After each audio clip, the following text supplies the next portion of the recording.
যে সন্তানের জন্ম হয় নাই, যে সন্তানের নাম ঠিক করা হয় নাই, সেই সন্তানের নামে পিরোজপুরে জমি কেনা কমিটি হয়ে গেছে, সেই সন্তানের নামে নওগাঁতে কমিটি হয়েছে, চাপাইয়ে কমিটি হয়েছে, বিভিন্ন কমিটি হয়েছে। ডক্টর ইউনূস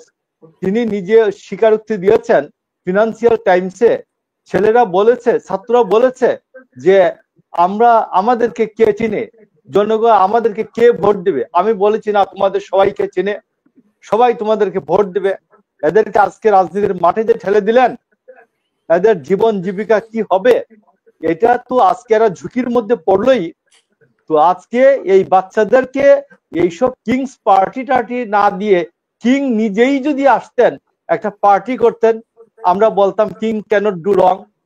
আপনি আসতেন, আমরা আপনাকে সম্মান করতাম, আপনি একটি রাজনৈতিক দল করতেন, আমরা ইলেকশনের মাঠে যাইতাম, ইলেকশনের মাঠে গিয়ে আমরা সবাই সম্মানের সাথে আলাপ আলোচনা করতাম।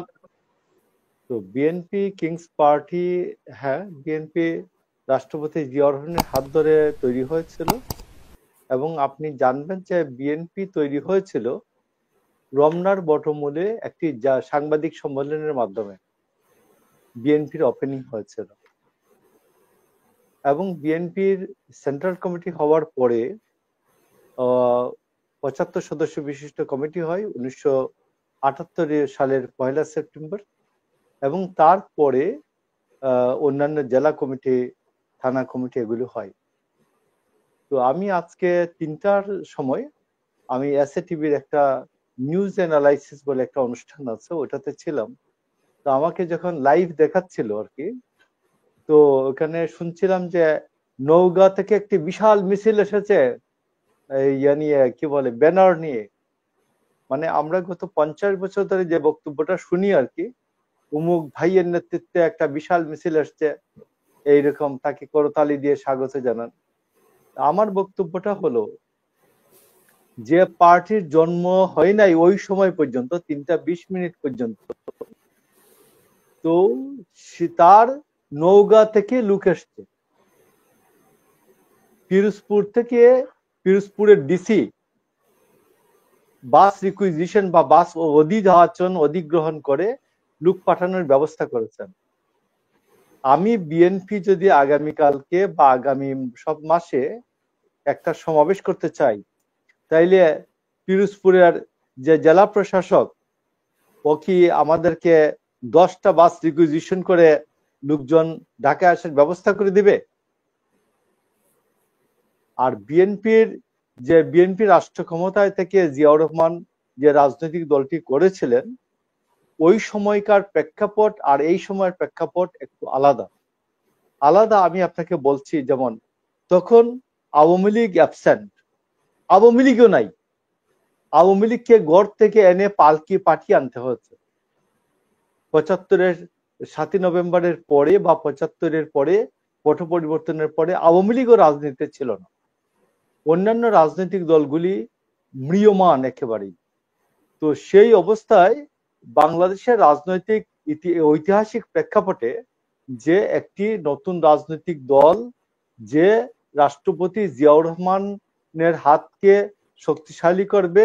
এটা প্রয়োজন, একেবারেই সবাই বলছে প্রয়োজন ছিল। আর আজকে যেটা হলো যে গত 5 তারিখের পরে 15টি রাজনৈতিক দল হয়েছে, আজকেরটা নিয়ে 16টি রাজনৈতিক দল হলো। তো আমি মারুফ ভাইয়ের সাথে কথাটা কি আমি আরো একটু ভেঙে চুরে বলি। যেমন ধরুন, এই একটি মগ,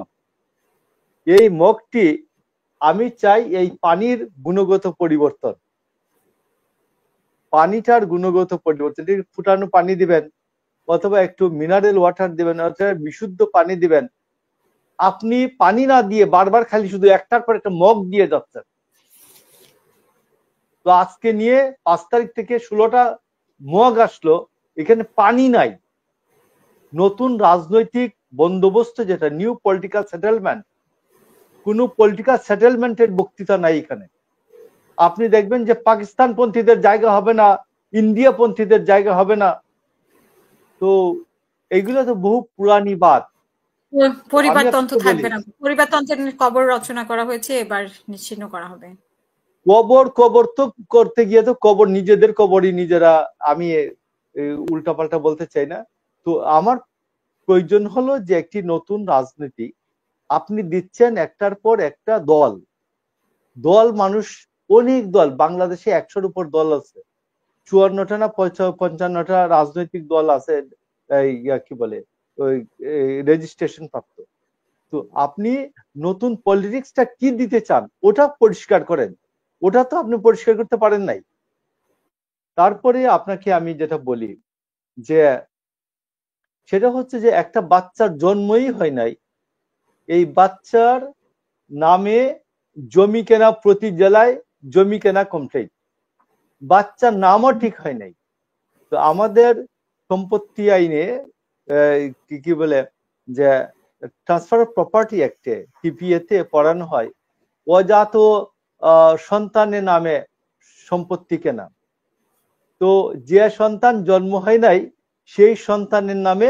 একটি একটা আইন ছিল আগে আর কি যে সম্পত্তি কেনার এখন এটা আর বিদ্যমান 2004 সালের পরে এটা আর নাই তো এখন আপনি যে সন্তানের জন্ম হয় নাই যে সন্তানের নাম ঠিক করা হয় নাই সেই সন্তানের নামে পিরোজপুরে জমি কেনা কমিটি হয়ে গেছে সেই সন্তানের নামে নওগাঁতে কমিটি হয়েছে চাপাইয়ে কমিটি হয়েছে বিভিন্ন কমিটি হয়েছে তো আজকে যে আমি আপনি বলি আমার মনে হয় নাগরিক কমিটির কথা আপনি বলছেন যে নাগরিক কমিটি হয়েছে ওদের দলের নামে কি কমিটি হয়েছে কোনো জাতীয় নাগরিক পার্টি আজকে যে লোকজন আসলো বিভিন্ন জায়গা থেকে ওরা কাদের কোথায় আসছে তো এরা তো এই নাগরিক পার্টির কি জাতীয় নাগরিক পার্টির আমার কথা হলো যে যে এদেরকে যে এই বাচ্চাগুলিকে যে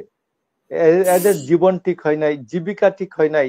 পেশা ঠিক হয় নাই এদের আয় ইনকামের ব্যবস্থা ঠিক হয় নাই এরা এই বিয়ে শাদী করে কিভাবে জীবন জীবিকা করবে পেশা কি হবে এইগুলা ঠিক হয় নাই এদেরকে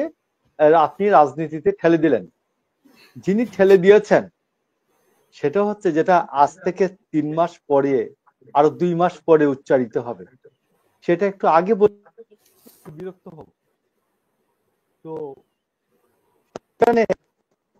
এই বাচ্চাদেরকে যাদের জীবিকা ঠিক হয় নাই যাদের পেশা ঠিক হয় নাই যাদের ভবিষ্যৎ কিভাবে চলবে ব্যক্তিগত জীবন কিভাবে চলবে এটা ঠিক হয় নাই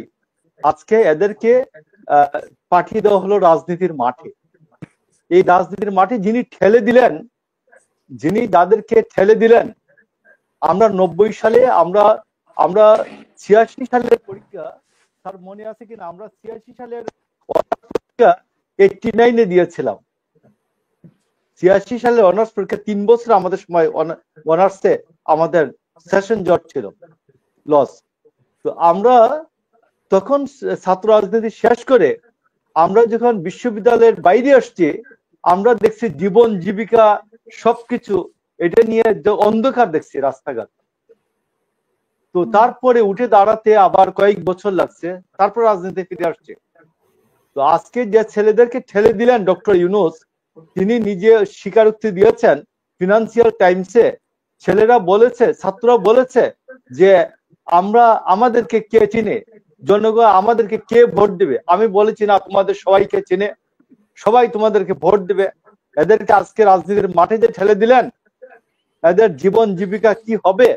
এটা তো আজকে এরা ঝুঁকির মধ্যে পড়লোই আমার বরঞ্চ একটা প্রস্তাব ছিল যে ডক্টর ইউনূস স্যার উনি আমাদের সর্বজন শ্রদ্ধেয় উনি নিজেই তো একটা দল নিয়ে আসতে পারতেন উনার কাছে তো এই প্রধান উপদেষ্টা পদ কোনো কিছুই না এটা উনার কাছে উনি নিজে বরঞ্চ আসতেন এসে উনি যদি জয়ী হতেন প্রধানমন্ত্রীর চেয়ারে বসতে দেশ জাতি উপকৃত হতো উনি যদি অপোজিশনে বসতেন সবাই উনাকে সম্মান করত উনি বরঞ্চ উনার নিজের যে খায়েশ নিজের যে ইচ্ছা অভিলাষ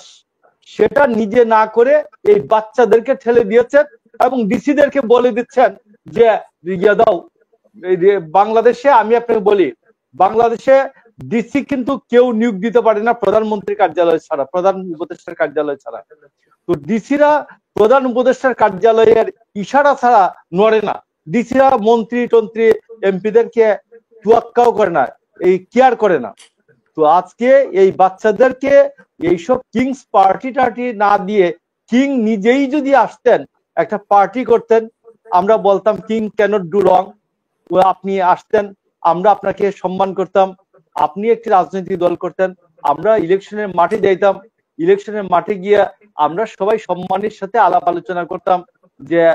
আপনাকে স্যার বলেই আমরা সম্বোধন করতাম, যে স্যার যদি পার্টি ইন পজিশন হন ওয়েলকাম, পার্টি যে আমরা যদি উনি অপোজিশন হন তাও দেশ জাতি উপকৃত হইতো। তো উনি নিজে এই কাজটি না করে উনার ইচ্ছা অভিলাষটা উনি করলেন কি বাচ্চাদের উপর চাপাই দিলেন। এই কাজটা ভালো হয় নাই। এর পরিণতি